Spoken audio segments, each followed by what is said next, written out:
Messieurs, chers amis, nous voici de nouveau réunis pour partager cette belle tradition des vœux de cérémonie qui se veut à la fois conviviale et chaleureuse. Cette période où chacun d'entre nous émet les espoirs et les souhaits qui lui sont chers.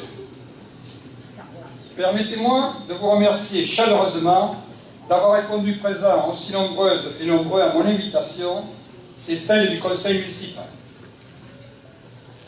Je ne peux pas commencer mon propos sans avoir une pensée toute particulière pour nos concitoyens qui nous ont quittés, pour leurs familles, pour celles et ceux qui sont dans le chagrin, la souffrance, dans la solitude ou les difficultés.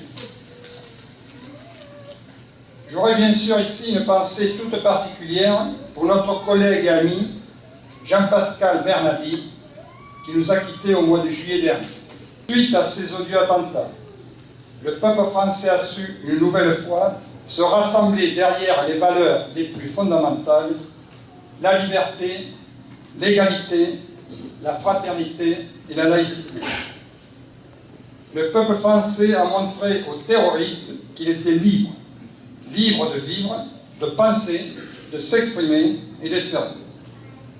Cette situation appelle de notre part de porter davantage encore les valeurs de notre République.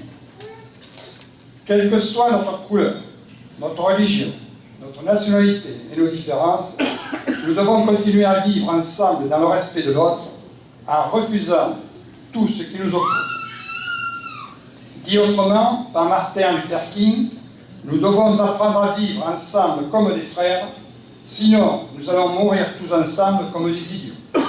Tout d'abord, dans le domaine de l'action sociale, les aides à la population seront maintenues. Je veux parler des différentes aides que vous connaissez déjà, l'allocation à la pratique sportive et culturelle, l'allocation de rentrée au lycée, de l'allocation à rentrée en enseignement supérieur, de l'aide à la conduite automobile pour les personnes qui souhaitent passer leur permis, mais aussi seront reconduites la gratuité de la garderie scolaire et des temps d'activité périscolaire. Et le tarif à la cantine scolaire sera maintenu à 1,50 €.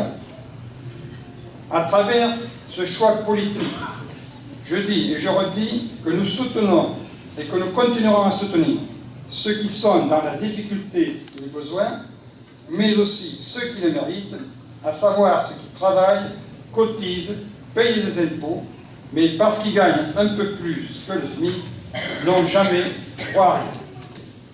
La rigueur financière qui nous est imposée nous oblige à être inventifs et à repenser des dispositifs existants, tout en gardant à l'esprit l'obligation de sauvegarder la qualité du service public. Il ne s'agit pas de la simple mise en œuvre d'un programme d'économie, mais bien de réfléchir à préserver l'essentiel avec moins de moyens afin d'apporter aux habitants des services de qualité. Pour en terminer, encore une fois, je vous adresse à toutes et à tous mes meilleurs vœux de bonheur et de santé pour l'année 2017. Qu'elle soit faite de joie, de réussite et de chaleur humaine pour vous et vos proches.